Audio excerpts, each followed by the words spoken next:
Mon ambition est de poursuivre et de renforcer le succès de l'ère du président Macky Sall, tout en apportant des innovations nécessaires pour relever les défis qui se présentent à nous.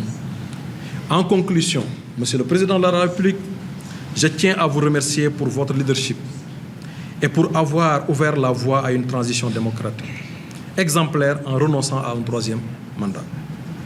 Je m'engage à continuer sur cette voie de respect de la démocratie et à œuvrer pour le bien-être de tous les Sénégalais. J'attends avec espoir une réponse positive de ma candidature et je reste déterminé à contribuer à l'émergence et à la prospérité du Sénégal. Et devant le peuple sénégalais, je promets de faire qu'un seul mandat de 5 ans, pas 2 mandats. Parce que je suis sûr qu'au bout de 700 jours, les premières transformations vont être ressenties par nos concitoyens. Mes chers compatriotes, en choisissant de me soutenir comme successeur du président Macky Sall, vous optez pour la continuité et l'innovation. Je m'engage à poursuivre les initiatives fructueuses de nos prédécesseurs, tout en introduisant de nouvelles stratégies et des solutions innovantes pour relever les défis à venir. Ensemble, nous pouvons bâtir un Sénégal meilleur, où l'opportunité, l'équité et la prospérité sont accessibles à tous. L'unité et la stabilité de notre nation sont primordiales dans ces moments de transition politique. Mon engagement à travailler avec différentes forces politiques pour atteindre des objectifs communs est un témoignage de ma détermination à rassembler notre nation dans un esprit de collaboration et de respect mutuel. Ma relation avec les foyers religieux renforce ma position et ma capacité à unir notre nation au-delà des différences partisanes. Dans ce Sénégal, plus divisé que jamais, le premier élément de charte devrait être la réconciliation. C'est pour cela que je vais inviter le président à faire reprendre cette charte qui n'engage que ceux qui y étaient présents. Dans cette démarche-là, cette démarche devait être participative. Et pour moi, j'insiste encore, dans ce Sénégal plus divisé que jamais, le premier élément d'une charte devrait être la réconciliation, en interne et en externe. Nous devons faire en sorte que chaque citoyen évite d'avoir des a priori liés à l'origine d'une personne. Nous venons du même village, de la même ville, de la même région, nous appartenons à la même catégorie sociale ou à la même confrérie ou religion. C'est sûr alors qu'il connaît mes problèmes et pourra mieux me les résoudre. Et je pourrais bénéficier éventuellement d'une faveur puisqu'il a des relations directes ou indirectes avec moi. Nous devons nous rappeler que nous sommes tous des citoyens du Sénégal et que nous avons tous des problèmes et des préoccupations communes. Nous devons travailler ensemble pour trouver des solutions à ces problèmes sans tenir compte de nos différences. C'est seulement en travaillant ensemble que nous pourrons construire un Sénégal plus fort et plus uni. La réconciliation ne peut jamais être un processus rapide, mais elle est essentielle pour le vivre ensemble. Nous devons mettre en place une nouvelle politique autochtone pour que les bonnes décisions soient prises et que la diversité soit considérée comme une force. Les appels à la coopération sont nombreux et nous devons tout faire pour faire prévaloir la raison et la retenue. La richesse et le luxe sont souvent considérés comme des indicateurs de réussite sociale, valorisés et valorisants. Il existe une forme culturelle ou même politique de dire que tel est riche, donc il faut le porter au pouvoir. Tel a été ministre, il faut le porter à la magistrature suprême. On célèbre ainsi donc le luxe, le considérant comme synonyme de valeur cardinale pour accéder au pouvoir ou faire partie de ceux qui y accèdent. Cependant, est-ce que la richesse est un indicateur suffisant pour répondre aux préoccupations des Sénégalais? C'est une question que je pose. Est-ce qu'il est justifié de ne pas accorder son vote à une personne simplement parce qu'elle est riche? Je ne dis pas le contraire non plus. Est-ce que le fait d'être riche suffit pour diriger un pays? Est-ce qu'un individu n'ayant jamais fréquenté un gouvernement peut être un bon président de la République? Zelensky, qui aujourd'hui fait face à Poutine, c'était un acteur, c'est un comédien. Il a été porté à la magistrature suprême. Et aujourd'hui, dans quelles conditions il est président? Il est chef de guerre, chef suprême des armées. Et le monde entier lui voue un respect inestimable. Ronald Reagan, c'était un acteur de cinéma. Il a été l'un des plus brillants présidents des États-Unis, de la plus grande puissance mondiale.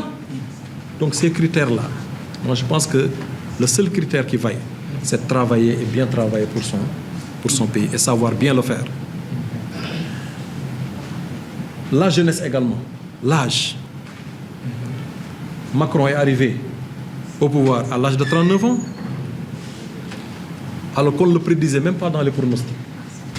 Le président sortant, Hollande à l'époque, c'est lui qui l'avait chaperonné.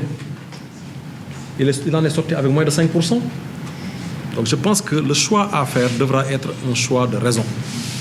La richesse est connue et comme de l'eau salée. Plus on en boit, plus on a soif. Ces questions soulèvent donc des débats importants sur la question entre la richesse, l'expérience gouvernementale et la capacité à diriger un pays. Il est courant de croire que ce sont les personnes talentueuses qui occupent des postes gouvernementaux ou de décision.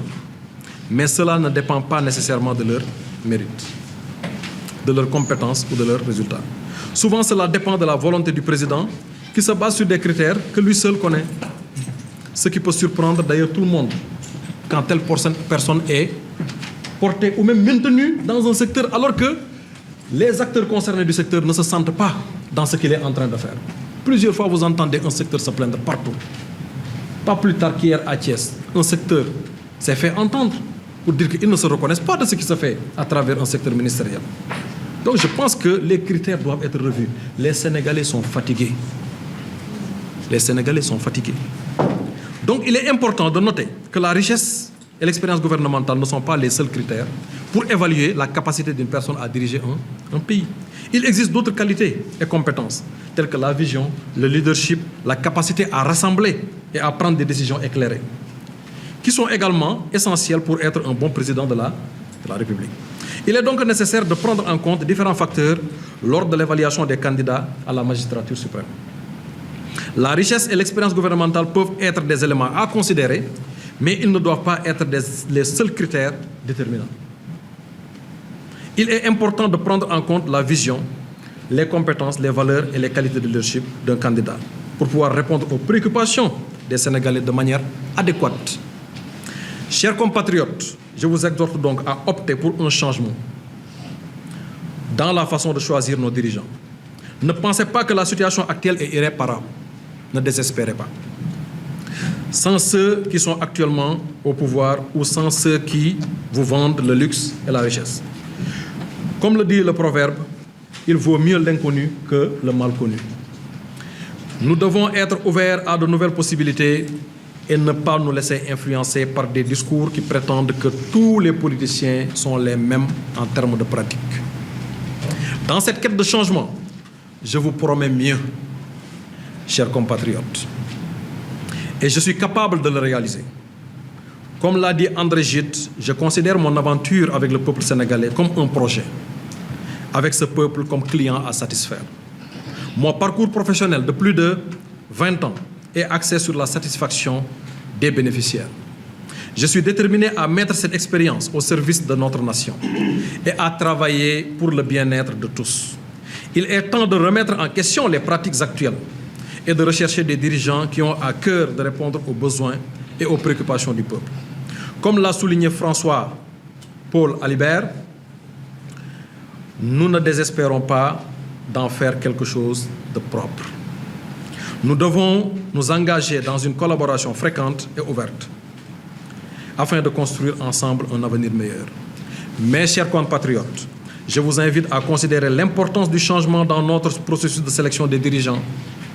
Ne vous laissez pas influencer par la peur de l'inconnu. Je suis prêt à apporter ma contribution et à travailler pour votre satisfaction. Ensemble, nous pouvons créer un avenir meilleur pour notre pays. Je suis convaincu que vous êtes nombreux à vous demander pourquoi il est nécessaire de changer alors que les réalisations du président Macky Sall sont si élogieuses. Il est vrai que le président Sall a accompli beaucoup de choses, mais il reste encore bien plus à faire. Surtout sur le plan immatériel. Beaucoup d'électeurs diront que si tout n'est pas parfait avec cela, il est préférable que les choses restent ainsi plutôt que d'essayer avec une autre personne et d'aller au-devant des grandes désillusions. Cependant, je vous invite à réfléchir à cette posture qui est contraire à la marche à laquelle j'invite tous les Sénégalais et au-delà à la marche du monde, car le monde bouge. Le futur président, comment devra-t-il être? C'est une question que les journalistes se posent. Je vais vous répondre. Il devra être jeune, très jeune, l'esprit jeune, parce que les préoccupations sont jeunes. Et je perçois de plus en plus qu'il y a un déphasage entre le discours des jeunes qu'on considère comme insatisfait et incompréhensible avec les intentions et ce que fait, les efforts que font le président de la République Pakistan, qui ne parviennent pas à la jeunesse. Qu'est-ce qui justifie cet écart-là? C'est parce qu'il y a un écart énorme entre le discours et la réalité. Le futur président devra inventer l'avenir plus qu'à le découvrir. Dans ce contexte mondial assez tendu et parsemé de difficultés nouvelles. La pandémie à Covid et la guerre en Ukraine sont des exemples d'ondes de choc, pourtant ayant pris leur origine ailleurs, bien loin d'ici, de nos frontières. Et pourtant, leur impact est réel et produit de grands effets dans notre pays. Nous devons être prêts à faire face à ces défis et à nous adapter aux changements qui se produisent dans le monde. Je suis convaincu que le changement est nécessaire pour notre pays. Nous devons nous tourner vers l'avenir et travailler ensemble pour créer un avenir meilleur pour tous les Sénégalais. Nous devons être prêts à prendre des risques et à essayer de nouvelles choses pour atteindre nos objectifs. Nous devons être prêts à travailler dur et à faire des sacrifices pour réaliser nos rêves. Je suis prêt à travailler avec vous pour créer un avenir meilleur pour notre pays. Je suis prêt, enfin, à écouter vos préoccupations et à travailler avec vous pour trouver des solutions. Je suis prêt à travailler dur chaque jour pour vous satisfaire au quotidien. Je ne vais pas vous promettre un Sénégal dans 35 ans ou dans 70 ans. Je vais gérer le Sénégalais au jour le jour, au quotidien. Parce que les préoccupations du Sénégalais, c'est du jour au jour. Les Sénégalais ont besoin, quand ils ont un problème aujourd'hui, que vous puissiez pouvoir les régler aujourd'hui et ne pas attendre. Et cette démarche-là a changé le monde. C'est ce qu'on appelle l'agilité. Dans les grandes organisations de management du monde aujourd'hui, allez au Maroc, vous allez voir que toute la cour du roi est composée de personnes qui sont certifiées en agilité. C'est une nouvelle technique de management où on gère les choses tout de suite. Allez au Maroc aujourd'hui, qui est le premier pays africain qui n'a pas de pétrole, qui n'a pas de gaz, qui n'a que le phosphate. L'une des plus grandes entreprises, c'est l'Office chérifien de phosphate, qui emploie pas mal de monde là-bas. Aujourd'hui, nous avons le phosphate ici, à Thiès. Et l'engrais, nous l'importons. Comment vous pouvez comprendre ça? Entre l'aller et le retour, le processus de transformation et de transport, tout cela devait rester ici pour que les jeunes puissent travailler. Et que les producteurs produisent mieux et moins cher. Non seulement il y a de l'emploi, il y a la création de la richesse, mais également il y a la diminution des coûts des produits qui sortent de nos champs. Donc, je vais encourager en tout cas cette gestion au quotidien des affaires des Sénégalais au niveau de mon gouvernement que je vais installer. Je vous invite donc à parier sur ma personne pour travailler ce pays et vous satisfaire au quotidien. Ensemble, nous pouvons créer un avenir meilleur, croyez-moi, pour tous les Sénégalais. Permettez-moi alors de vous présenter ma vision pour notre cher Sénégal. Une vision fondée sur l'excellence, la collaboration et le progrès. Une vision qui s'appuie sur les piliers de la croissance économique, de la réduction de la pauvreté, de l'accès à l'éducation et aux soins de santé, ainsi que la création d'opportunités d'emploi pour notre jeunesse dynamique à travers ce que j'appelle les économies émergentes. Il y a des économies émergentes qui n'ont pas encore touché notre pays. Où est l'intérêt de dire que quelqu'un qui n'a jamais travaillé dans le gouvernement, qui n'a jamais été ministre, ne peut pas être porté à la magistrature suprême? Est-ce que vous pouvez me compter quelqu'un qui a eu à faire un gouvernement ici qui est un champion de l'économie? Pourtant, on a des champions de l'économie comme Serigne Mboup, des gens comme Babacar Ngom qui ont réussi des industries. Donc, pour dire qu'il suffit juste de créer de nouvelles économies pour pouvoir créer un État solide avec moins de contestation au niveau de la population. Les opportunités du numérique ne sont pas utilisées à 2% au Sénégal.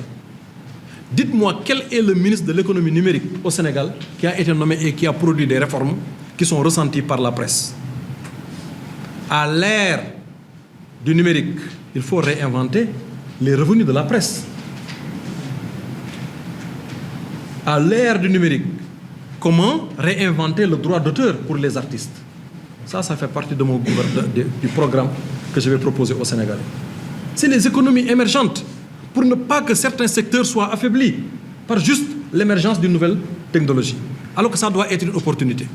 Avec le numérique, une seule entreprise comme Google a un budget supérieur à celui de toute l'Afrique de l'Ouest réunie. Et qui a créé ça? Un champion jeune. Nous avons le parc technologique numérique, savamment créé par le président de la République Macky Sall. J'ai été à la pose de la première pierre.